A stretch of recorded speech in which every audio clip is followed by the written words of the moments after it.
Buenas, nos encontramos en lo que sería la quinta tutoría del curso Ética y Política. Sería hoy 8 de noviembre del 2021. Nos toca trabajar de la segunda parte, el capítulo 8 y el capítulo 9, así como el capítulo 11 de la tercera parte. Mi nombre es Alejandro Acuña. La idea central de esta tutoría es tratar de explicar las ideas más relevantes de cada capítulo con un lenguaje coloquial y, si es posible, ejemplificar las temáticas, ¿verdad? Con temas de la política contemporánea. Así que empezaríamos. Tendríamos el capítulo 8, el pensamiento político liberal inglés de Thomas Hobbes y John Locke. El capítulo 9, el pensamiento político de Montesquieu, Rousseau y Kant. Y el capítulo 11, la filosofía del superhombre de Nietzsche. Centrándonos en el capítulo 8, el pensamiento político liberal inglés, los objetivos a desarrollar en el capítulo sería describir para Thomas Hobbes cuáles son las características del estado de naturaleza, explicar en qué consiste para Hobbes el estado leviatán, describir de acuerdo con John Locke las características del estado de naturaleza y explicar según John Locke la distinción y subordinación dentro de los poderes del Estado. Así vemos que este capítulo, bueno, vamos a hablar sobre las teorías sobre el Estado, algo que llamamos contractualismo, este, en relación al surgimiento de lo que es el Estado. Cuando vamos a pensar en el Estado, ¿verdad? Vamos a pensar en un poder político que controla un territorio, un poder político que emite leyes, ¿verdad? Que las personas que viven en ese territorio tienen que aceptar y además un poder político que ejerce el monopolio de la violencia, controla un territorio, emite leyes, ¿verdad? Y controla por medio de la violencia que esas leyes sean cumplidas. En este capítulo entonces tendríamos a dos autores, Thomas Hobbes y John Locke, pero por la temática, vamos a incluir también a Rousseau, que es uno de los autores que trabaja este tema del contractualismo. Perdón, y que veríamos y se vería en el próximo, en uno de estos dos capítulos.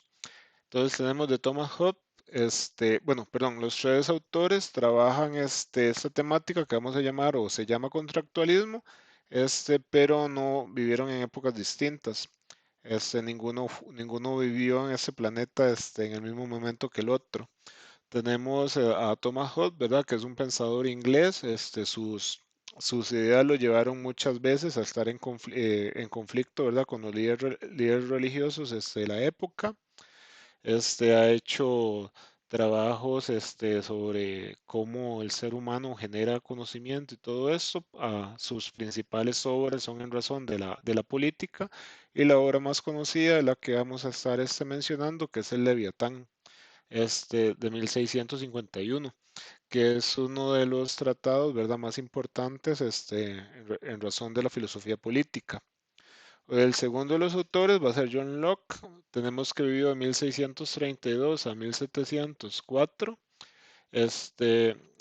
Bueno, fue filósofo, fue médico, fue uno de los pensadores empiristas. Empirismo es una corriente de epistemología, o sea, de cómo el ser humano obtiene o produce conocimiento, y los empiristas, ¿verdad?, parten de que ese conocimiento es producido por medio de las experiencias que conocemos por los sentidos.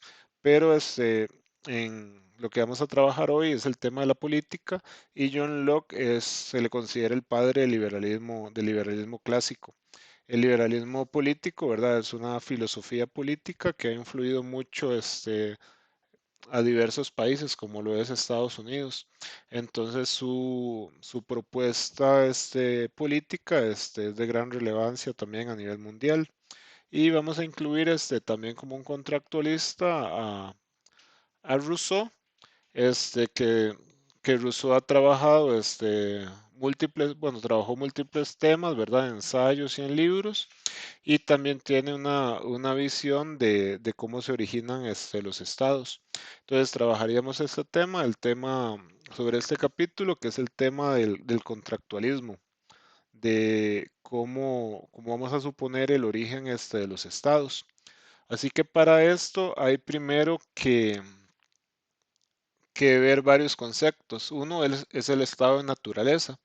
Estos tres autores, para pensar la necesidad o por qué se dio el origen al Estado, ¿verdad? Al poder político, a los gobiernos, que ya habíamos descrito, ¿verdad? Las características, controlan un territorio, emiten leyes, ¿verdad? Y ejercen el monopolio de la violencia.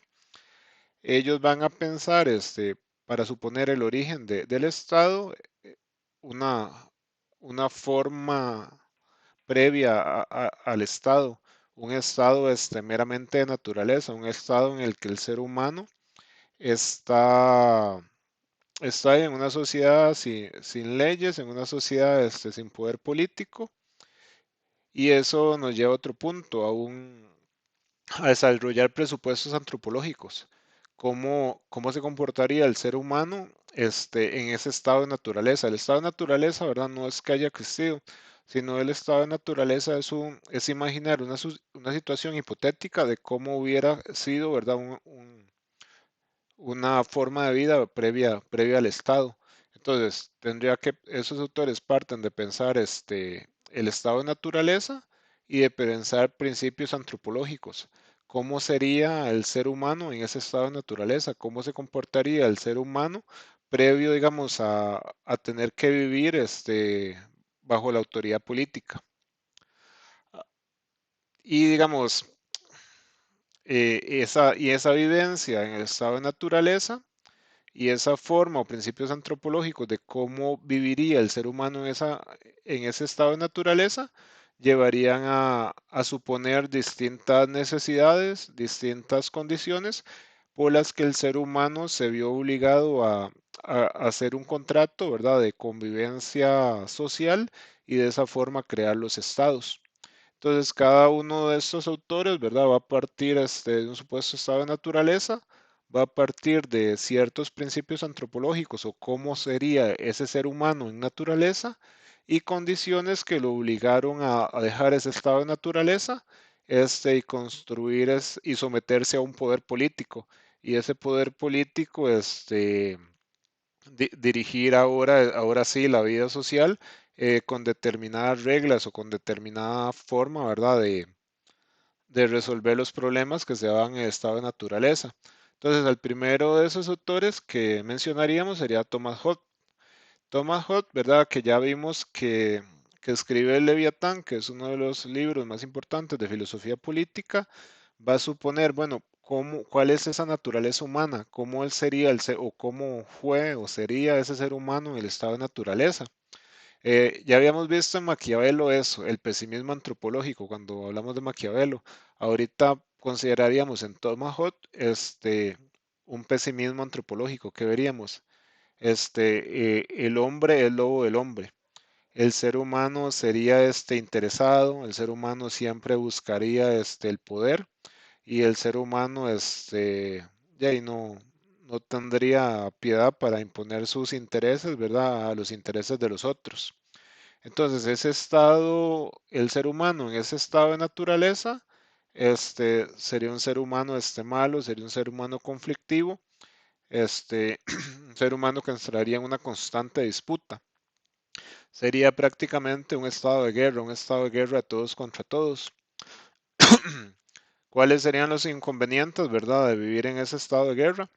Ya, y el ser humano no tiene seguridad, el ser humano tiene que resolver él mismo sus conflictos, ¿verdad? Y eso va a pasar muchas veces por la violencia. Si alguien elabora, no sé, un proyecto, hacer una granja, hacer una casa, ¿verdad? No hay seguridad que por la fuerza no vayan a venir y te vayan a quitar la casa, o te vayan a quitar tus cultivos o vayan a matarte.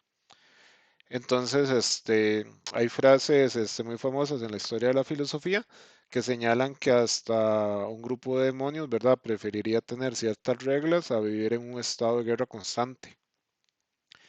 Entonces, en ese estado de guerra no hay una garantía, para la vida. O sea, vivimos en un conflicto absoluto, no hay garantía para la vida, pero tampoco hay garantía en la cual yo pueda generar proyectos, ¿verdad? Porque pueden, puedo sufrir la violencia de otros hombres, puedo sufrir el robo y todo eso, y a lo mejor yo no tengo la fuerza para defenderme, o algunos se defienden o tienen que vivir en ciudades amuralladas, defenderse con espadas, o ahora hay versiones modernas, ¿verdad? Que sería ir a comprar ametralladoras al supermercado para defenderme y todas esas cosas. Entonces, ¿qué se plantea, verdad? Para salir de este estado de naturaleza que se ha convertido en un estado de guerra por la misma naturaleza conflictiva del ser humano. La creación de un poder, de un poder absoluto. Bueno, ya dijimos esas características del estado de naturaleza, individuos agresivos, este, todos tratándose de imponer por la fuerza ante todos, este, y, y el interés propio desbordado llevando a la violencia a los seres humanos. Entonces, Tomahawk va a proponer la idea del contrato. Este, entonces, ¿para qué saldríamos de este estado de guerra? Para lograr un tipo de paz en la cual sí tengamos mayor garantía, digamos, de poseer la vida y de poder desarrollar proyectos.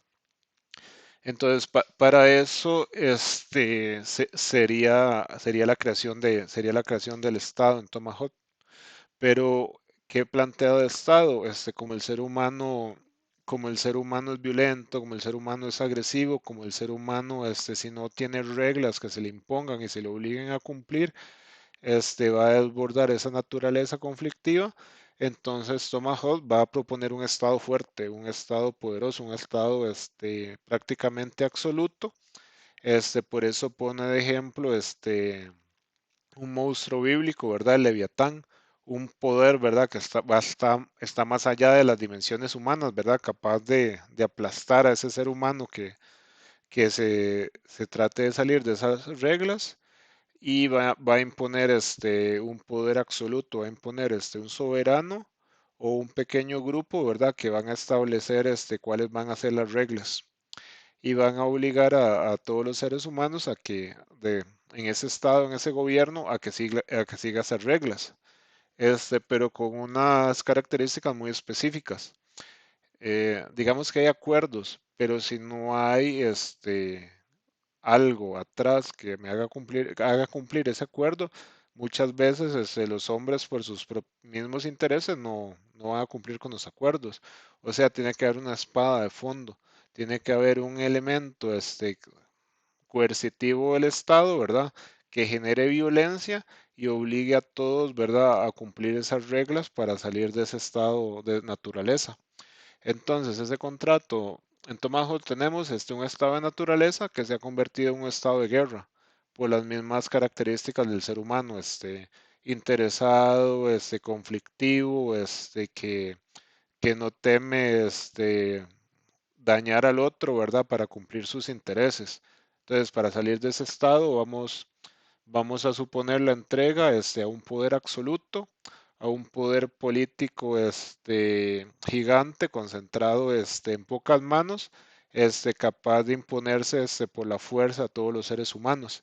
¿Y cuál va a ser la ganancia? La ganancia es que vamos a tener una paz relativa, vamos a poder conservar el derecho a la vida, vamos a poder elaborar proyectos. ¿Qué pasa si ese poder político, ¿verdad? Si ese Estado dirigido por uno o pocos hombres, ¿verdad? Ya no puede cumplir esa misión. Se puede dejar a él o a ese poder y buscar otro que sí tenga el poder, ¿verdad? Para emitir las reglas, ¿verdad? Hacerlas cumplir, y así preservar la vida de los que viven en ese estado. Entonces, en HOT abandonaríamos el estado de naturaleza porque nosotros mismos lo que hicimos fue crear un estado de guerra por nuestra naturaleza conflictiva. Y el poder político, ¿verdad? Sería un poder político fuerte, absolutista, ¿verdad? Un monstruo, en pocas manos que se nos imponga, ¿verdad? Y haga valer, las leyes, ¿verdad? Por medio de la espada para que sean cumplidas y así el ser humano pueda vivir en paz, ¿verdad? Conservar la vida y elaborar proyectos, ¿verdad? Que no incumplan con las leyes de ese estado. Hay muchos peligros, ¿verdad? En ese estado por la concentración del poder. Imagina qué pasa cuando el poder está en muy pocas manos. Este, y ahí puede ser que las reglas que se emitan, ¿verdad? Sean en beneficio propio o en beneficio de unos pocos, o que esas mismas reglas atenten, ¿verdad? Contra los intereses de la mayoría. Pero puede ser que ese poder caiga por invasiones externas o que ese poder, ¿verdad? No sea digno de seguir.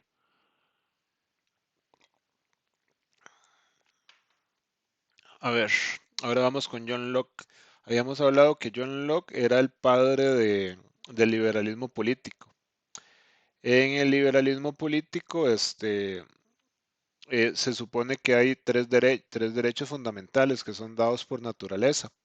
Y en el estado de naturaleza que va a suponer John Locke, el ser humano va a poseer esos derechos naturales. Uno sería la vida, otro sería la libertad y el otro la propiedad privada que surge de la combinación del trabajo de las personas con la naturaleza. ¿Y cómo vive la gente en ese estado de naturaleza? Y por naturaleza todos son libres e iguales. Este, y ahí van desarrollando sus proyectos y todo. Pero en ese desarrollo de sus proyectos, ¿verdad? Y de la obtención de propiedad privada, y en el uso de sus libertades pueden generarse conflictos.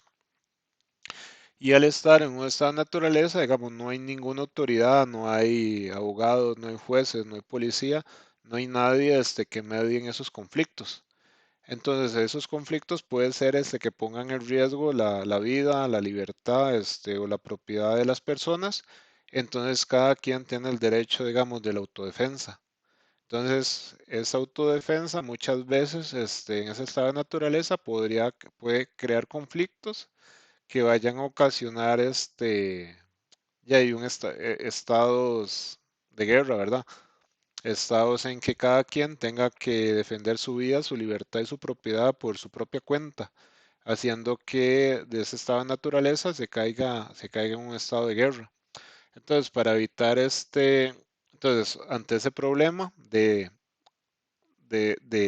la defensa de mis derechos naturales y de mis intereses puede llevar a ponerme en conflicto con otros hombres y caer en un estado de guerra, es la necesidad de pasar a un gobierno civil. Entonces, ese gobierno o estado civil, ¿cuál sería su función? La función sería garantizarle a la gente, ¿verdad? El derecho a la vida, bueno, que puede ejercer sus derechos naturales, el derecho a la vida, su derecho a la libertad y su derecho a la propiedad privada, pero además que eran derechos fundamentales en el estado de naturaleza. Entonces el gobierno civil los va a preservar, pero además tiene otra función, que es la de juzgar a los seres humanos, ¿verdad? La de ejercer la ley, la de velar en los conflictos que hay, de modo que no sean los seres humanos que se tengan que enfrentar entre sí por medio de la violencia, sino que por medio de las leyes, ¿verdad? Que emite el Ejecutivo, y de las funciones del gobierno, haya alguien que medie en los conflictos para que no se caiga en un estado de guerra.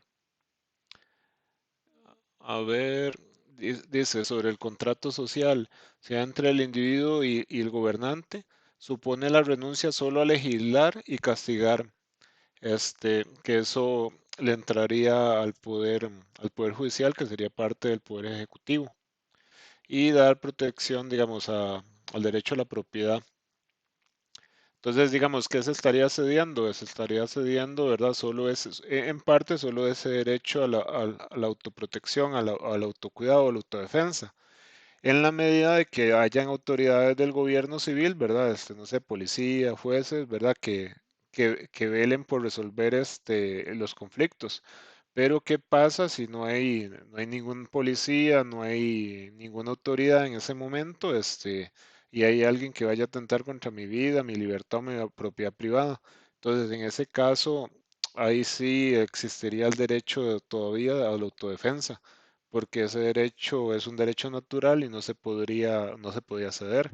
Entonces, sobre eso hay muchas discusiones, ¿verdad? En relación bueno, en el mismo Estados Unidos, ¿verdad? Que está muy influenciado por la filosofía política en John Locke sobre el derecho a la autodefensa y el derecho a la aportación de armas. Ejemplos sobre el Leviatán, ¿verdad? ¿Qué pasa cuando hay un poder absoluto? Un poder que no deja que surjan otros, ¿verdad? Que los elimina, que crea leyes y que crea un estado de paz, ¿verdad? Siempre y cuando los individuos, ¿verdad? Ya bueno, no aceptan la ley porque se ven obligados a aceptar la ley por el gran poder del Leviatán. Lo podemos ver en países donde hay ciertos gobernantes que buscan una concentración del poder. Entonces eso lo podríamos analizar desde esa perspectiva. Con John Locke tenemos la cuestión esta del derecho a la autodefensa. Tenemos en John Locke, digamos, el conflicto de los liberales, ¿verdad? Es casi siempre bueno, muchas veces originariamente con los monarcas, con los reyes, con los religiosos. Entonces los liberales plantean que no hay un argumento de por qué los religiosos deben ostentar el poder político.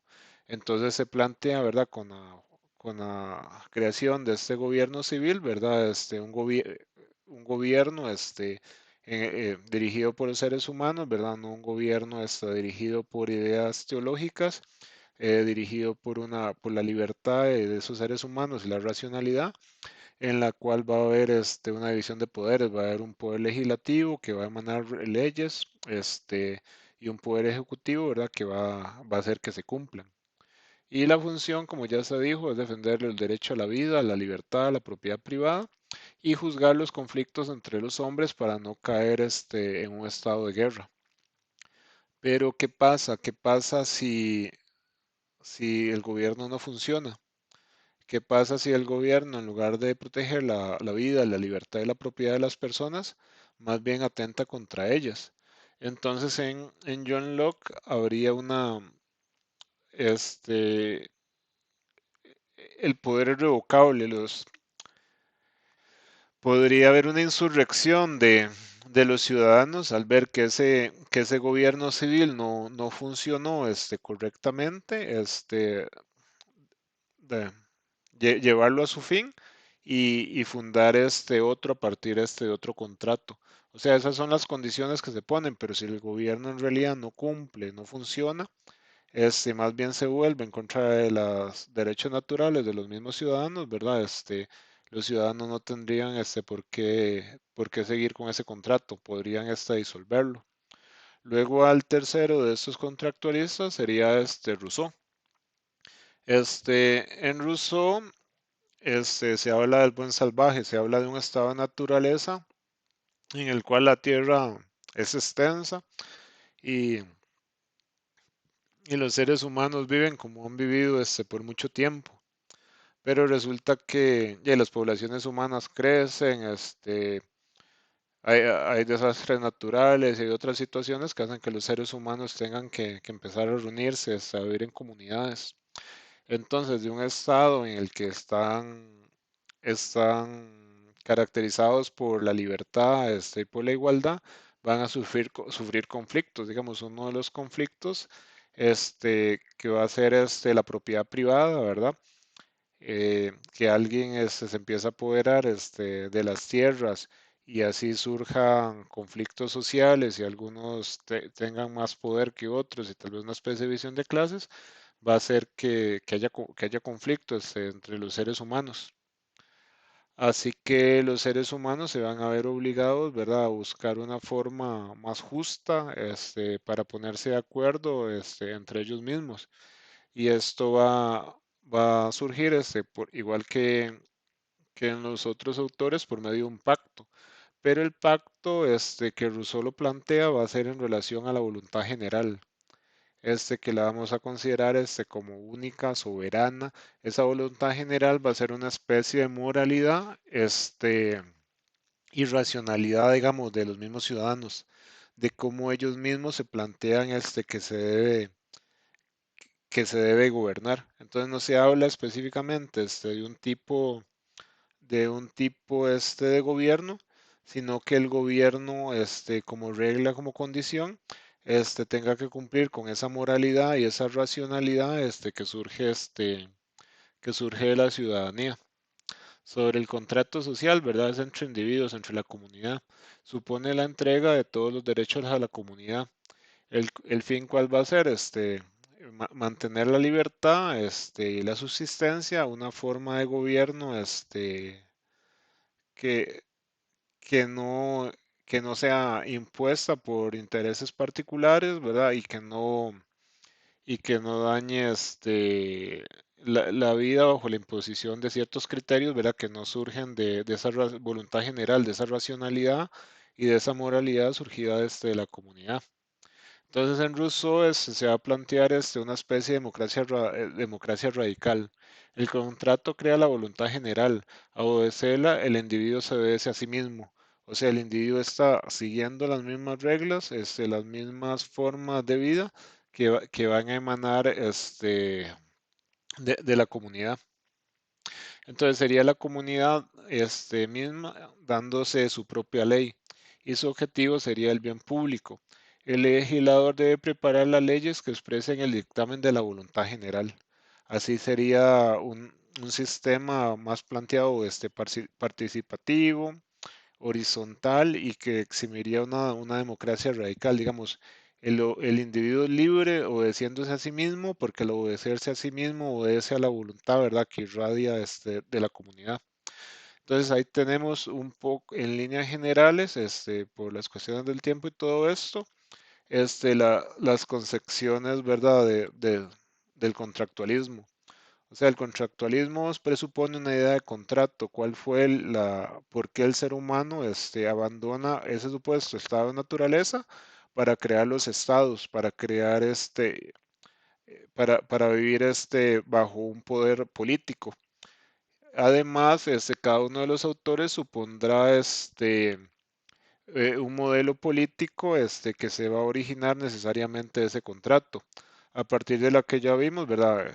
El imaginario sobre ese supuesto estado de naturaleza. Entonces, en Hobbes, ese estado de naturaleza es guerra, es un estado de constante guerra porque el principio antropológico de él es pesimista. El ser humano está en guerra, en una guerra constante. En John Locke, en el estado de naturaleza, el ser humano vive bien, pero al no haber una autoridad que juzgue los conflictos que se van desarrollando, es posible que se genere un estado de guerra. Y en Rousseau, ya el ser humano vive bien, pero con el tiempo, ¿verdad? Se van dando desigualdades entre los seres humanos por la propiedad privada. Entonces esas diferencias hacen que muchas veces el desarrollo de la colectividad no vaya a responder a esa voluntad general que él plantea. Y ya luego las formas de gobierno que van a derivar de esos desarrollos filosóficos en Thomas Hobbes, como el ser humano es malo para la naturaleza, en el estado de naturaleza se ve una constante guerra, entonces se ocupa un gobierno absolutista, un gobierno en pocas manos, tal vez en uno o en pocos hombres, que sea un poder aplastante, que sea un poder que emita leyes para que los seres humanos tengan que comportarse de esa manera, poner orden y el que no acata esas leyes debe ser aplastado. En cambio, en John Locke va a proponer lo que es un gobierno, un gobierno civil, ¿verdad? Pero de carácter liberal. Entonces, ese gobierno tiene por objetivo proteger los derechos naturales, la vida, la libertad y la propiedad de las personas y aparte, a juzgar a los seres humanos, ¿verdad? A juzgar los conflictos entre seres humanos para que esos conflictos no sean resueltos entre ellos mismos y no caigamos en un estado de guerra. Entonces, ahí se cede un poquito, ¿verdad? El derecho a generar violencia, en la medida de que haya autoridad política que pueda hacer cumplir la ley. Y en Rousseau, Rousseau va a estar más influenciado por pensar en comunidades pequeñas, ¿verdad? En comunidades que emitan sus valores, emitan su racionalidad, su sentido, ¿verdad?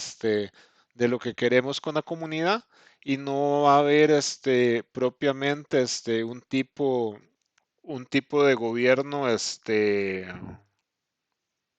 señalado como la forma política correcta, sino que el tipo de gobierno que haya tiene que obedecer a la voluntad general, tiene que obedecer a la racionalidad de ese pueblo. Luego, luego para continuar, vamos al otro capítulo que señala el pensamiento político de Montesquieu, Rousseau y Kant. Detallar según Montesquieu el significado que envuelve la libertad política. Puntualizar qué entiende Montesquieu por equilibrio de poderes en el Estado. Comprender según Rousseau los aspectos que abarca su noción de contrato social, ¿verdad? Que ya la vimos. Y explicar las razones por las que Kant establece sobre el carácter injustificable de la mentira. Entonces, en Montesquieu, tenemos primero que todo un realismo político, ¿verdad? En la lectura que tenemos del libro, un realismo político en el sentido de que para establecer cualquier proyecto político, primero hay que ver las condiciones en donde se va a implantar. Muchas veces oímos como este, tal país salió de la pobreza y la población se hizo X millonario y tuvieron tanto, no, millonario, no, perdón, no sé, tal vez tanta población salió de la línea de la pobreza o tiene un éxito económico de que ya es cosas. Entonces muchas veces vemos que hay políticos que tratan de copiar proyectos políticos de otros países y implantarlos en el propio país.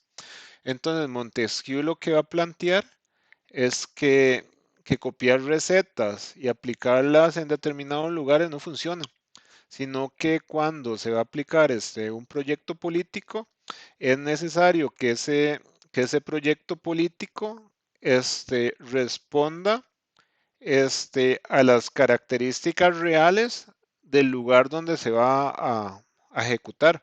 Entonces, más bien, en lugar de traer un proyecto político, no sé, y tratarlo de implantar en América Latina, habría que conocer en América Latina cuáles son las condiciones de vida de la gente, cuáles son sus costumbres, cuáles son sus tradiciones, cuál sería la voluntad general, diría Rousseau, y a partir de esas condiciones producir un proyecto político que sí responda y sí tenga origen a partir de las condiciones reales de la vivencia en ese lugar, en ese territorio, en ese país. Luego tenemos en Montesquieu este,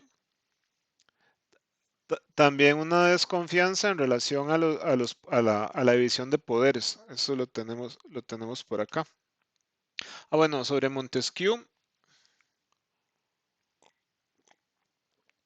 fue un filósofo y jurista francés cuya obra se desarrolla en el contexto del movimiento intelectual y cultural conocido como la Ilustración. Fue uno de los filósofos y ensayistas ilustrados más relevantes, en especial por la articulación de la teoría de la separación de poderes que ha sido introducida en algunas constituciones de varios estados, con mayor influencia en la Constitución de Estados Unidos. Entonces, sobre ese aspecto de la división de poderes, entonces tenemos que hacer una breve comparación con John Locke. Entonces, en John Locke, para no caer en un absolutismo como el que proponía Thomas Hobbes, que el gobernante absoluto sabemos que puede generar un abuso de poder, este, y sacar beneficio de eso, este, genera una división de poderes. Entonces se señala, de, John Locke dividía los poderes en el poder legislativo, quien le incumbe dirigir el empleo de la fuerza de la República para la preservación de ella y de sus miembros. El Poder Ejecutivo es encargado de ejecutar las leyes y el Poder Federativo encargado de la seguridad del Estado y de las relaciones con el exterior. Hay que aclarar que para Locke el Poder Judicial no es independiente, sino que depende del Poder Ejecutivo. No sé, para el que no lo tenga claro, digamos, el poder legislativo sería el poder de, gener- de generar leyes. leyes que orienten al país, ¿verdad? En John Locke no tendría que estar siempre, ¿verdad? Presente, porque no habría supuestamente que estar todos los días emitiendo leyes. Y el poder ejecutivo, ¿verdad? Es el poder, que estaría encargado de hacer cumplir las leyes, y de representar al gobierno, al país. Entonces, hoy lo pensaríamos en Costa Rica como el poder legislativo. Sería la Asamblea Legislativa, serían los diputados, discutiendo sobre las condiciones de vida de la población en Costa Rica, sobre la situación económica del país y todo esto, y supuestamente generando leyes, ¿verdad?, para resolver, las problemáticas que van surgiendo. Y el poder ejecutivo, el poder que estaría encargado de hacer que esas leyes se cumplan y aparte de representar, internacionalmente y en diferentes lugares a Costa Rica, sería, propiamente el gobierno, sería Carlos Alvarado, que va a las cumbres, que va a representar el país en reuniones de jefes de Estado y toda esta cuestión. Pero aquí el punto interesante, es el que se señala, perdón, a lo último. Hay que aclarar que para Locke el poder judicial no es independiente, sino que depende del poder ejecutivo. Entonces ese poder, de juzgar, estaría siendo manejado y dar seguridad, muchas veces, por el propio gobierno. Entonces, ¿qué pasa con Montesquieu? Montesquieu hace una separación, del poder ejecutivo, este, y del poder judicial. Leo, en cada estado hay tres clases de poderes, el legislativo y el ejecutivo, de las cosas pertenecientes al derecho de gentes, y el ejecutivo de las que pertenecen al civil. El derecho de gentes es sobre la gente que no es propiamente ciudadana. Por el primero, el príncipe o el magistrado hacen las leyes para cierto tiempo o para siempre, y corrigen o derogan las que están hechas. Por el segundo se hace la paz o la guerra, envían o reciben embajadores, se establece la seguridad y se previenen las invasiones. Y por el tercero se castiga los crímenes o decide las contiendas de los particulares. Este último se llama poder judicial y el otro simplemente poder ejecutivo del Estado. Entonces, ¿qué sería aquí el avance? Digamos, que Montesquieu, ese poder judicial, que hoy lo entenderíamos como los jueces, como la policía y todo el aparato represor, del Estado, no es manejado por el poder ejecutivo, o sea, no sería manejado por el grupo que está hoy en el poder. Bueno, pensando en nosotros, ¿verdad? Como un Estado. Entonces no sería el presidente el que maneja el poder judicial, sino que el poder judicial, sería independiente a ese poder ejecutivo. Entonces, por lo tanto, ese poder judicial también podría, imputar a los representantes del poder ejecutivo, ¿verdad? Si ellos incumplen, con las leyes. Entonces, en ese punto, esa sería la diferencia general. Lo que llamamos hoy sistema de pesos y contrapesos para, para hacer que el poder político funcione y no caigamos en gobiernos absolutistas, ¿verdad? Sino que el gobierno, siga funcionando de una manera equilibrada.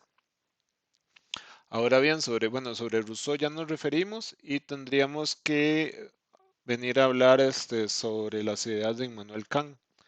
Entonces dice que nació en 1724 y muere en 1804, filósofo alemán considerado por muchos como el pensador más influyente de la era moderna. Exploró las posibilidades de que la razón pueda regir el mundo de la experiencia. En sus críticas a la ciencia, moral y arte, Kant intentó extraer normas universales, a las que según él toda persona racional debería suscribirse. En su crítica a la razón pura, Kant sostenía que las personas no pueden comprender la naturaleza de las cosas en el universo, pero pueden estar racionalmente seguros de que lo que experimentan por sí mismo.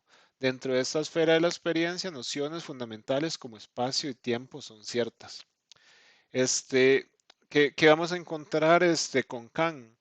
Vamos a encontrarnos, con un problema, bueno, en el capítulo del libro, con un problema relacionado, digamos, a la ética, a cuál debe ser, el comportamiento, del ser humano, ¿verdad? Y bajo qué principios regirse. Entonces tenemos que a lo largo de la historia, ¿verdad? Eso no es Kant, esto es para ejemplificar lo que no es Kant. Tenemos lo que conocemos como las éticas materiales. O sea, suponemos que ese actuar del ser humano tiene que ir dirigido hacia un bien, pero ese es un bien que podríamos considerar como tangible, como que se podría conseguir. Entonces aquí vemos que, no sé, para Sócrates, ¿verdad? El actuar del ser humano, tiene que buscar la sabiduría. Para Aristóteles, ¿verdad? Tiene por medio de la virtud, ¿verdad? Lograr la felicidad. Para Epicuro, el actuar del ser humano tiene que ir en busca, digamos, del placer. Bueno, en Epicuro no es de todo placer, ¿verdad? Es de ciertos placeres, ¿verdad? Que no causen más daño, ¿verdad? Que el placer provocado. Este, y para distintos autores, esas éticas que se llaman materiales, se supone que el ser humano tiene que actuar en razón de un bien. Pero la ética planteada por Kant, la vamos a entender como una ética formal. O sea, una ética que no está centrada en el fin, ¿verdad? Que se busca, ya sea el bien, la felicidad, o la virtud, por poner algunos ejemplos, sino que Kant está pensando no en el fin, sino en el medio en el que uno actúa. O él está pensando más en la forma que en el fin. Entonces, para leer ciertas características de una ética formalista, racionalidad deontológica, el deber y la justicia son criterios de la acción moral. O sea, bueno, es una ética formal, pero también llamada, una ética deontológica. Entonces se ampara en el deber. O sea, ¿cuál debe ser, el actuar del ser humano? Debe estar, no, la ética debe fundamentarse en el deber. O sea, el ser humano debe actuar, según el deber. Prioridad de la justicia como ideal de vida buena, una moral autónoma, actuar, según sí mismo. Digamos que todos nosotros, cuando accedemos a un trabajo, en el trabajo se nos dan las rutas de un deber ya establecido. Su deber es estar de 8 de la mañana a 5 de la tarde.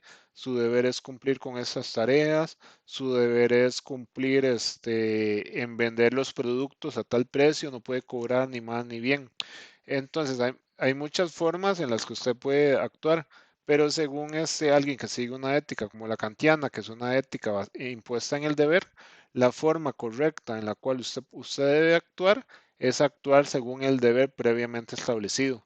Entonces, si usted lo pusieron a vender el kilo de tal alimento, 1.000 colones, es su deber vender el kilo a 1.000 colones, porque fue lo que usted ya pactó. Si usted le estableció y firmó que usted va a salir a las 5 de la tarde, usted no puede salir antes porque usted firmó un contrato y usted debe seguir eh, con ese cumplimiento del deber. Pero hay criterios o hay formas, ¿verdad?, en las cuales no hay un deber previamente establecido, sino que hay una situación a la que yo me enfrento y yo tengo que imponerme un deber de cómo voy a actuar ante esa situación. Entonces, ¿cuáles serían los criterios para actuar, para actuar si no hay un deber establecido, previamente establecido?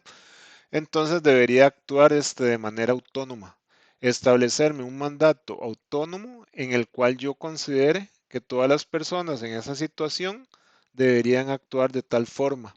Entonces, esa forma en la que yo voy a actuar va a estar amparada, en la razón, ¿verdad? Y va a estar amparada, en ese mandato autónomo. Entonces, yo voy a suponer que hay un señor que ocupa, cruzar la calle. Entonces, yo podría, no verlo, hacerme el loco, ¿verdad? Y seguir, pero en esa situación yo me tendría que imponer el deber, ¿verdad? Ese mandato autónomo de cómo debería actuar. Entonces yo quisiera vivir en una sociedad en la cual, todas las personas ayuden, a las personas mayores. entonces yo iría a ayudar a ese señor a cruzar la calle, no porque espere una recompensa, ¿verdad? Porque yo no, porque eso sería esperar una finalidad y no, sino que la ética deontológica se centra en actuar según el deber. Entonces yo ayudaría a ese señor a cruzar la calle porque considero que para todos debería ser un deber ayudar a las personas mayores a cruzar la calle. Digamos que yo no yo no puedo estar de acuerdo con la tortura, entonces yo no puedo apoyar que se torture, digamos, a nadie en el mundo, porque es algo que yo no estoy dispuesto no estoy dispuesto a que se me haga a mí. Entonces, en Kant, el actuar, según el deber, se impone bajo una racionalidad. Y lo que importa, contrario a las éticas materiales, no es la finalidad, no es el objetivo al que usted llegue, sino es la forma en la que usted actuó. Entonces, por eso también se le llama ética formal, porque no está centrado en el resultado de su acción, sino que está centrado en la forma en la que usted actuó. Así hay una crítica, digamos, a ciertas formas morales, no sé, del cristianismo. Digamos que hay personas que tal vez, no sé, sean cristianas y hacen el bien no por su deber de hacer el bien, sino que hacen el bien por el interés de tener un beneficio por haber hecho el bien. Entonces ellos en realidad no están haciendo el bien porque es su deber actuar de dicha forma, sino porque ellos buscan estarían cayendo en una ética material, ellos estarían haciendo el bien por el resultado que genera esa acción. Entonces, en Kant, la diferencia con estas éticas materiales no es que la ética kantiana no está, deontológica también, no está centrada en la finalidad que usted logra hacer con su acción, con la forma en la que usted actúa, sino que están centradas en el accionar mismo, en la forma en la que usted actúa, independientemente del resultado. Digamos, a mí me contrataron para vender el arroz, digamos, o cierto producto a 1.000 colones. Entonces, pero hay una persona pobre, ¿verdad? Que tal vez podría dárselo más barato, ¿no? Porque mi deber previamente establecido, fue vendérselo, a 1.000 colones. ¿Qué pasa si a ese chiquillo le falta un punto en la nota? Pero si uno actúa del deber, el deber es ponerle la nota que él se sacó. Y uno dice, pero eso podría, por un puntillo, podría, no sé, arruinársele su futuro, lo podrían perder el año, o podrían sacarlo del cole, todo eso. No, es que su deber, ¿verdad? Según ese formalismo centrado en la forma, es que usted haga lo que está, este, usted actúe según el deber ya previamente establecido. Entonces el deber sería ponerle la nota que se sacó. Entonces ahí vemos que esta ética deontológica o esta ética formal está más centrada en la forma que en el resultado de la forma. ¿Cuál es el asunto? Digamos que hay muchas formas en las que uno cree que puede actuar bien, pero hay muchas veces que por buscar algo, ¿verdad? Por buscar un fin que uno considera bueno, más bien la gente se jala tortas. No sé, había un refrán, yo estoy como el Chapulín que decía que el camino al infierno, ¿verdad? Está cargado, está lleno de buenas intenciones. Entonces, para evitar conflictos, ¿verdad? Los que siguen esta ética formal, no, yo voy a actuar previamente, con el deber previamente establecido. Cuando, cuando no hay un deber previamente establecido, entonces hay que elaborar un mandato autónomo a partir de la razón, cuál considero yo que debería ser la forma en la cual todos deberíamos actuar. Entonces a esa formulación se le van a llamar imperativos categóricos. O sea, habrían a ver si los tengo aquí.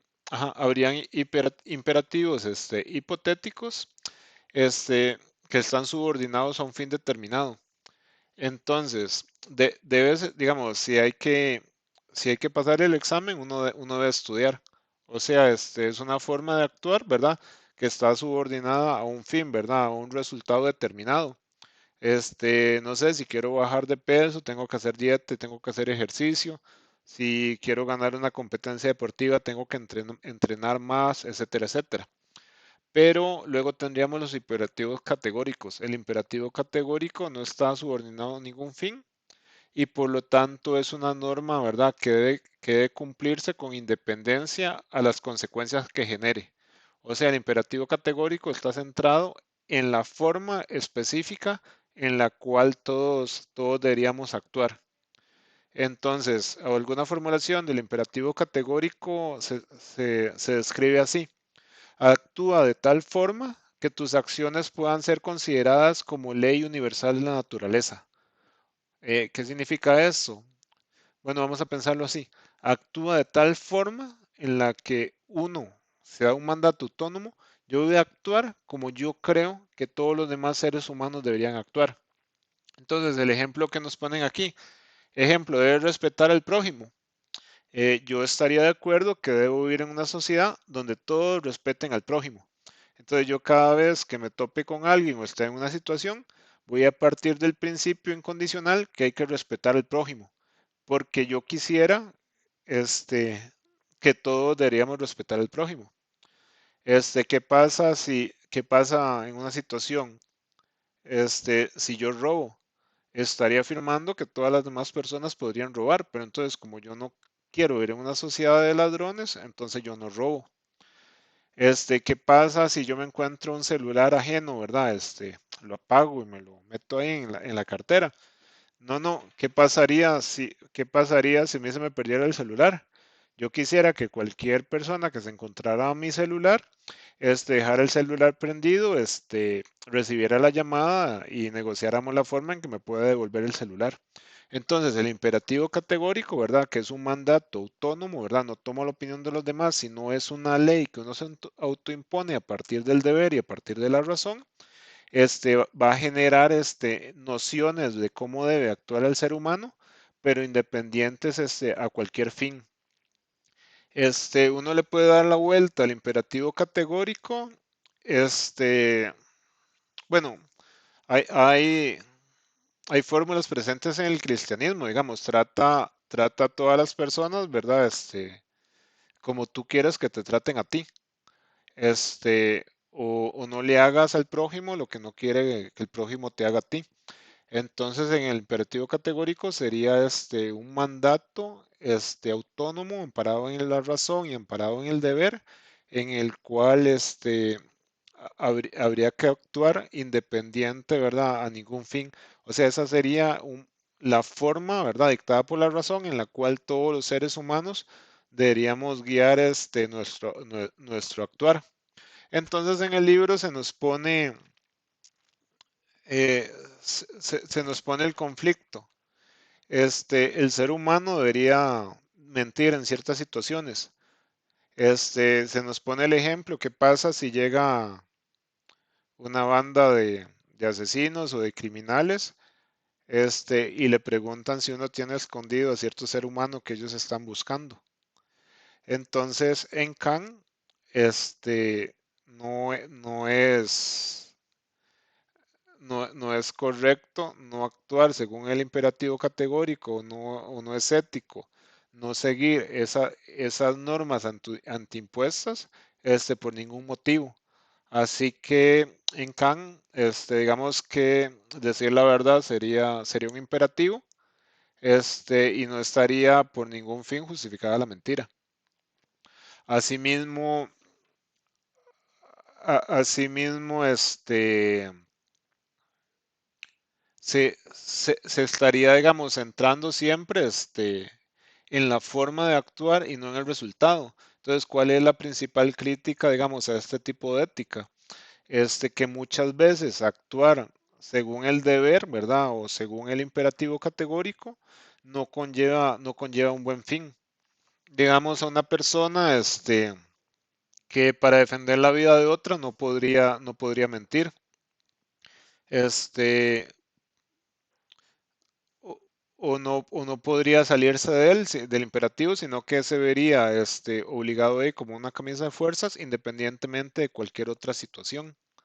Luego, ¿qué pasa si en el mundo de la vida no todos seguimos el imperativo categórico, todos tenemos otras concepciones?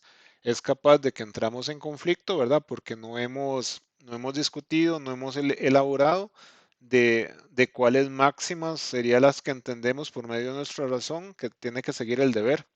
Entonces ahí es donde se generan ciertos conflictos, ¿verdad? Que no son resueltos por el imperativo categórico, y en la vida política ya no todos seguimos los mismos fines, no todos cumplimos el imperativo categórico, y tenemos diferentes proyectos políticos. Entonces la política, ¿verdad?, se convierte en conflicto, ¿verdad? No está guiada siempre por la razón, ¿verdad? Y por el deber, sino que sea el caso de intereses particulares, ¿verdad? Que luchan entre sí para imponer sus proyectos políticos o sus fines. Entonces tenemos que entrar en otras formas de organización, o tenemos que ir a desarrollo de otras filosofías, ¿verdad? Amparadas por ese formalismo, como podría ser la razón comunicativa, digamos. Tal vez sí primero, ya no propiamente para el actuar propio, sino para el actuar en sociedad. Primero deberíamos hacer un diálogo franco de cuáles proyectos nos podemos imponer, ¿verdad? Y bajo qué condiciones. Y ese sería, digamos, el imperativo categórico, bueno, los imperativos hipotéticos, ¿verdad? Ligados a un fin particular. Entonces, en determinada situación, si quieres pasar el examen, ¿verdad? Debes estudiar. Si quieres ser el mejor en algo, tienes que entrenar y determinadas situaciones. Y en cambio, el imperativo categórico es una forma de actuar que no estaría sujeta a ningún fin. Es es una norma, autoimpuesta por la razón, ¿verdad? Que debe cumplirse con independencia a si ocasiona un mal hacia otros. Dado el ejemplo, ¿verdad? De la banda de criminales, ¿verdad? Que si me preguntan por cierta persona, yo tengo que decir, la verdad, lo que podría ocasionar, ¿verdad? Un fin, un daño, mucho peor que haber realizado la mentira. Luego, en el capítulo 11 nos vamos a encontrar la filosofía del superhombre de Nietzsche. Entonces, aquí habría que explicar, ¿verdad?, qué se va a entender por la muerte de Dios, y, y explicar de dónde surge la conciencia moral, según dicho autor. Entonces, Nietzsche, ¿qué tenemos con Nietzsche? Nietzsche es uno de los autores más radicales, ¿verdad? Más conflictivos. Se habla de que él hace la filosofía con el martillo, de que es una bomba que trata de explotar todos los sistemas filosóficos anteriores. Tenemos que Nietzsche nace en 1844 y muere en 1900. Fue filósofo, poeta, músico y filólogo alemán, considerado uno de los pensadores contemporáneos más influyentes del siglo XIX. Realizó una crítica es- exau- exhaustiva de la cultura, la religión y la filosofía occidental mediante la genealogía de los conceptos que la integran. O sea, él iba buscando a través del tiempo qué significaban las distintas palabras, los distintos conceptos, ¿verdad? Y cómo ha cambiado la forma en la que los entendemos hoy. Este trabajo, eh, mediante la genealogía de los conceptos, basada en el análisis de las actitudes morales positivas y negativas hacia la vida. Este trabajo afectó profundamente a generaciones posteriores de teólogos, antropólogos, filósofos, sociólogos, psicólogos. O sea, a nivel cultural, la obra de Nietzsche impactó en casi todas las disciplinas conocidas. Bueno, el primer punto habla sobre la muerte de Dios y el superhombre. Este, Aquí nos encontramos con Nietzsche. El conflicto que lo tiene es con la metafísica. Bueno, ¿qué entendemos por metafísica? Disciplinas como la teología, que tratan de explicar ciertas causas del mundo, ciertas causas del orden natural, más allá de la materialidad o más allá de la propia naturaleza. Y para nosotros en Occidente, la forma principal de metafísica ha sido el platonismo, y el platonismo ha, ha influenciado mucho lo que va a ser la teología del cristianismo. Que el cristianismo, ¿verdad? Con la caída del Imperio Romano vino a tomar esas instituciones, ¿verdad? Y a generar un desarrollo cultural en todo Occidente, a permear bajo el cristianismo el desarrollo de Occidente. Entonces, tenemos que la muerte de Dios, es explicada en el libro, Así habló Zaratustra, y ahí se habla sobre el advenimiento de un ser humano, nuevo. Entonces, aquí hay referencias centrales en razón al cristianismo, ¿verdad? Zaratustra empieza el libro, ¿verdad? Bajando las montañas y viene con un águila y una serpiente, ¿verdad? Que serían valores contrarios al cristianismo, ¿verdad? Porque el cristianismo promovía la humildad y la pobreza, pero estos dos símbolos serían símbolos de la astucia, ¿verdad? Y del orgullo. Y nos vamos a topar con qué significa la muerte de Dios. Entonces Nietzsche no estará hablando, digamos, de la muerte de algún dios en particular, porque tampoco es que Nietzsche sea creyente de los dioses, sino que el conflicto de Nietzsche es más bien un conflicto cultural, es un conflicto de cómo esa metafísica, este, esa esa teología ha permeado los valores en Occidente, y los valores van a ser los fundamentos de la moralidad, de la forma en la que el ser humano va a actuar en Occidente. Entonces dice, la muerte de Dios significa la muerte de todos los absolutos, sea del Dios, del bien, del mal, etcétera. La muerte de Dios implicaría la instauración de una nueva época histórica donde se ama la vida terrenal y se vuelve la espada a las ilusiones celestiales. ¿Qué pasa con esto? Que Nietzsche lo que va a plantear es un vitalismo. Él va a decir, por medio, digamos, de las ilusiones de otros mundos, el ser humano dejó de poner, digamos, durante la Edad Media, por decir algo, atención a este mundo.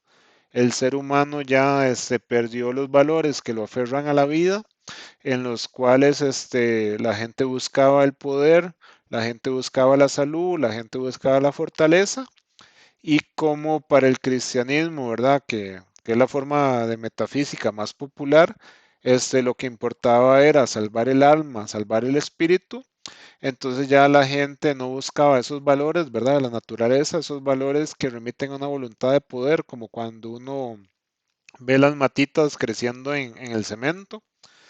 Como esas matitas, ¿verdad? Buscan bajo todas las condiciones aferrarse a la vida, ¿verdad? Que sería un principio vitalista, defendido por Nietzsche, sino que el cristianismo que va a provocar, va a provocar que la gente practique valores que van en contra de la naturaleza misma, valores que va a considerar como de decadencia y muerte. Leo un pasaje de Así habló Zaratustra. En su camino por el bosque, Zaratustra se encuentra con el santo ermitaño, apartado también de la sociedad para amar únicamente a Dios y no a los hombres, pues estos a sus ojos son demasiados imperfectos. Pero este santo está vacío, no atesora nada para decírselo a la humanidad, pues su vida solitaria solo se vincula a Dios por medio de la oración. Cuando se separa de él, Zaratustra le manifiesta así a su corazón. ¿Será posible esto? Este viejo santo no se ha enterado todavía de que Dios ha muerto. Se habló Zaratustra.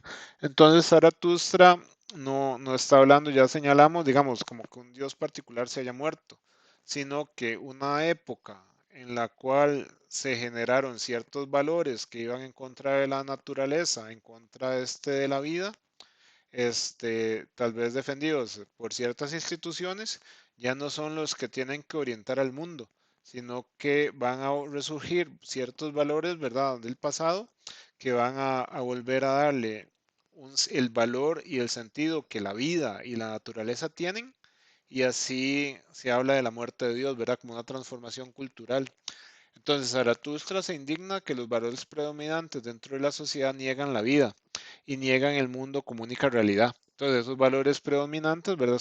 Serían los del cristianismo. El fundamento de la moral, ¿verdad? En este caso de la cristiana, se encuentra en absolutos metafísicos negadores de la vida.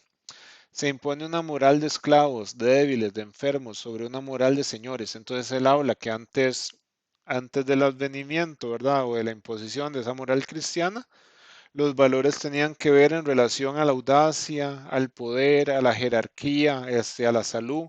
Él habla sobre, si en la genealogía de la moral, él habla sobre ciertos guerreros alemanes que dominaban los montes, que dominaban los valles, ¿verdad? Que ejercían su poder y que con la llegada del cristianismo esos se hicieron monjes, están metidos en los conventos y cuando su naturaleza, ¿verdad? Su voluntad de poder se manifiesta, ellos se sienten mal, ¿verdad? Por el pecado y más bien se latiguean y causan y hacen penitencia.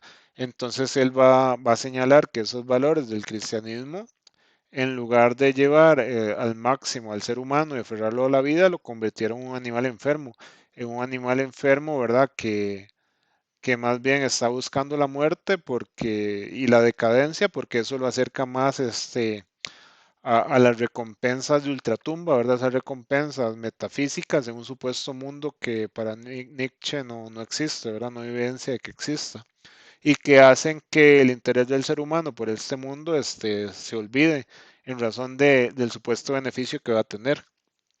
Entonces, ¿cuáles son las causas de esto? Va a decir, bueno, de que se hayan impuesto esos valores, ¿verdad? Del cristianismo, esos valores que no predican aferrarse a la vida, al poder, a la grandeza, sino que predican muerte, enfermedad, suponer el mundo, la naturaleza, la sexualidad, el poder, ¿verdad? Como cuestiones impuras y como cuestiones a las que hay que huir.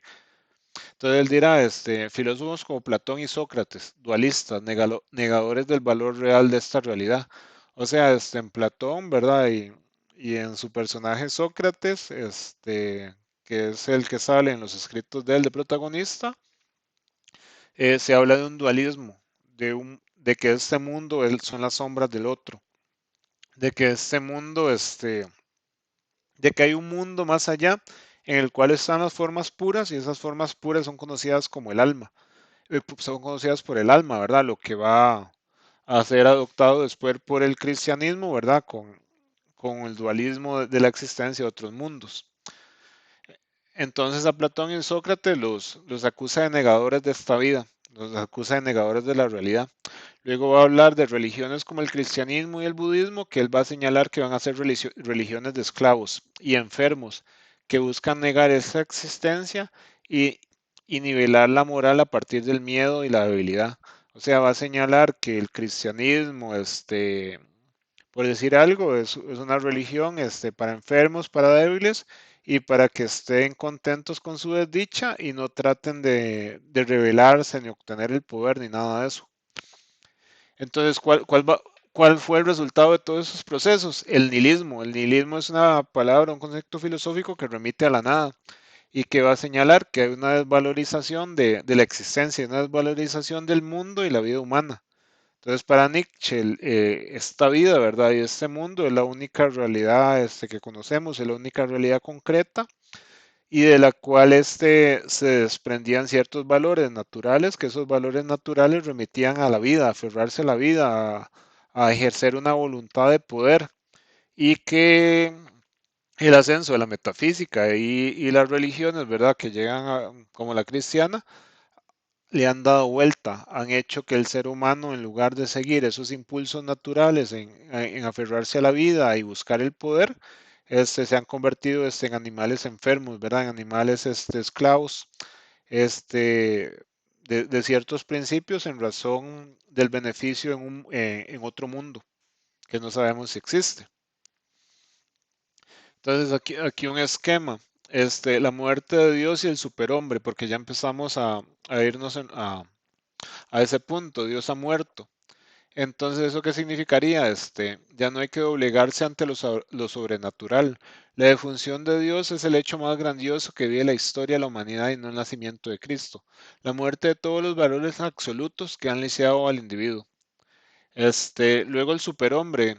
El superhombre que aparecería en este proceso, no quiere decir o imaginarnos un superhéroe, sino un hombre, este, que ya no se le impone la moral. Entonces, al darse la muerte de Dios, ¿verdad? No como, como un ente, una política cultural, ¿verdad? Que dicta ciertos valores morales, al ya no existir alguien o un imaginario que expone esos valores, ese superhombre debe ser responsable de darse a sí mismo sus propios valores, ¿verdad? Entonces, ahí no entendemos al superhombre como un superhéroe, sino que lo entendemos como alguien que trasciende al hombre, porque tiene la responsabilidad de imponerse sus propios valores y que esos valores, ¿verdad? Vayan a ser consecuentes con la vida misma. El superhombre lo vamos a entender como un hombre nuevo que ama la vida terrenal en todas sus facetas y que va disipando las quimeras del cielo, retornando a la grandeza de la existencia humana. Este, por lo tanto, va a despreciar esos valores tradicionales que se han enseñado en Occidente a partir de la metafísica y el cristianismo. Ama las virtudes terrenas y puede morir defendiéndolas. Derrocha su ser y no le interesan las retribuciones sobrenaturales. O sea, su ser se hunde, digamos, en este mundo y va a tratar de desatar, ¿verdad?, todas sus potencialidades en este mundo. Se consagra a lo mundano y no a los mundos celestiales. Entonces, sobre la idea del superhombre nietzscheano, el concepto de superhombre es equivalente a un hombre superior, al ultrahombre, sobrehombre o suprahombre. Nietzsche aplica los términos para el individuo que crea sistemas de valores mundanos.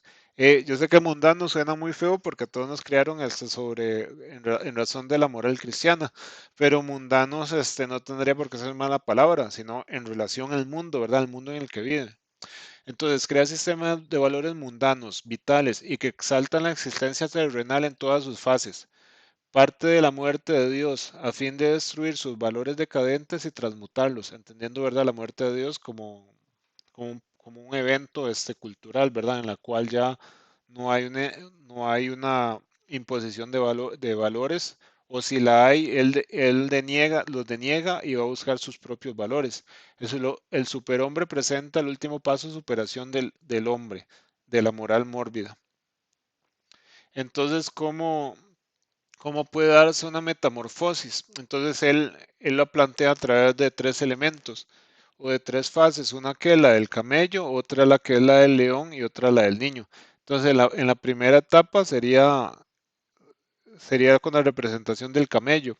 Eh, Significaría que el hombre que se doblega ante el ídolo religioso, que se inclina con pesada joroba hacia el poder de Dios, sería el hombre sometido, el hombre que no cuestiona, que no intenta rebelarse, sino que está ahí siguiendo toda la imposición de los valores que le hacen, ¿verdad? Ciegamente. Una etapa intermedia sería la del león. Entonces dice el esquema, el león personifica la ferocidad del hombre que se revela contra su último Dios, la moral objetiva y universal, los valores del Estado y la sociedad. Entonces el león lo vamos a entender como un revolucionario, en el sentido de la moral, ¿verdad? De la forma en la que debe vivir el ser humano. Entonces el león es conflicto y el león se va a pelear con todas las formas de morales que se le imponen. Pero el problema del león es que no logra ir más allá. ¿Y cuál tendríamos de último? La del niño.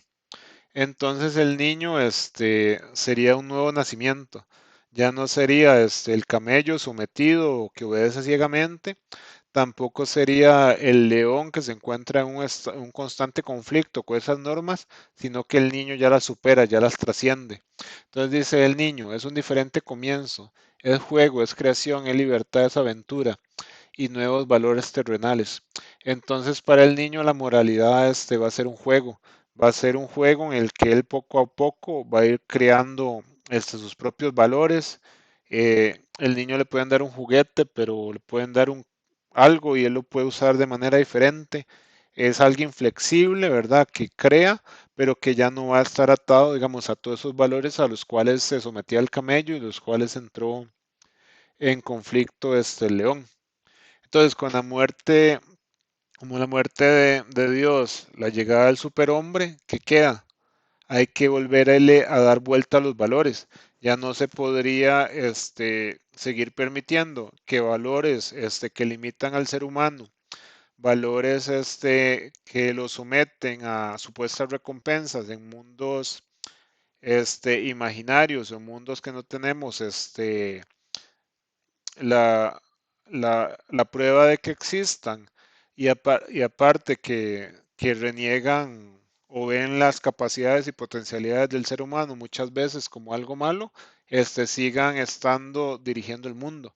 Entonces habría que esos valores del cristianismo que Nietzsche va a señalar que en lugar de predicar vida, predican muerte, hay que quitarlos de esa cima y hay que volver a poner los valores, ¿verdad? Asociados al mundo, a la realidad y a la vida misma. Eso se le llama la transmutación de todos los valores. Entonces, Nietzsche pretende invertir, romper todos los valores que estrechan la existencia y promover los que exalten la vida en su carácter mundano. La transmutación de los valores implica revalorar lo bueno y lo malo, en que el primero es lo que confiere grandeza y eleva la vida en este mundo, y el segundo es la vida disminuida y la venganza contra la existencia superior. La conciencia moral significa una interioridad de instintos reprimidos, que en lugar de desaguarse hacia afuera, hacia los otros, se vuelven hacia uno mismo. Entonces, la conciencia moral en ese sentido va a surgir como represión, ¿verdad? Como una represión de los instintos, como esas éticas tradicionales, ¿verdad? Esas éticas ligadas a la metafísica, ¿verdad? Y a mundos lejanos reprimen, digamos, toda esa voluntad de poder, toda esa cuestión instintiva, que hay en el ser humano. Entonces de ahí va a surgir, una represión y va a surgir,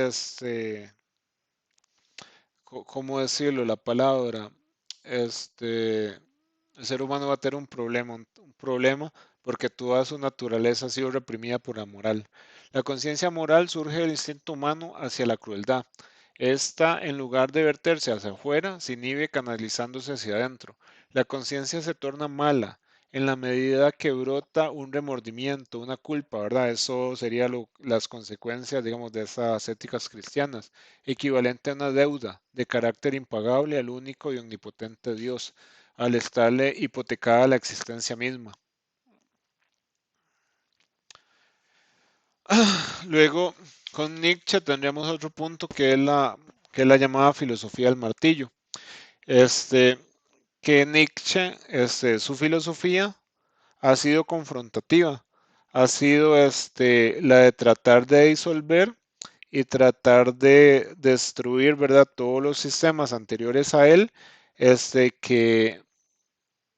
que siente que en lugar de generar o promover la llegada de ese superhombre, de ese, de ese ser humano que va a desarrollar sus potencialidades y va a guiarse por valores ligados al mundo y a la vida misma, más bien intentan darle vuelta a eso y tener sometido al ser humano, ¿verdad? A partir de valores falsos que no van con su naturaleza. Entonces, esta imagen es empleada por Nietzsche, la filosofía del martillo, en su ensayo El crepúsculo de los ídolos. Con ella denota la crítica y demolición que debe realizar la filosofía contra el pensamiento occidental, la moral y la religión que han empantanado a lo humano a través de la historia. La filosofía es una actividad crítica, bueno, liberadora que destruye la ilusión de transmundos o la trascendencia después de la muerte. Hay que pulverizar esos valores decadentes de la tradición y erigir los que exalten la vida terrenal en su plenitud. El camino de la decadencia fue llevado a cabo por Sócrates, Platón, Descartes y Kant, entre otros, y las religiones budistas y judio-cristianas que despreciaron y huyeron del mundo material. La filosofía del martillo derrumba y construye valores superiores. Hasta aquí, hasta este punto, he tratado de referirme en un lenguaje coloquial y describir las ideas básicas que están en este capítulo del libro. Cualquier duda, consulta, ¿verdad? Ustedes saben que tienen el foro de dudas y a partir de ello, yo, sus tutores respectivos, ¿verdad? Podrían resolverles la duda y espero que parte del desarrollo de estas ideas, bajo esta metodología, les sirva para una comprensión de alguno de los temas que pueda haberles quedado confuso. Muchas gracias y yo me despido.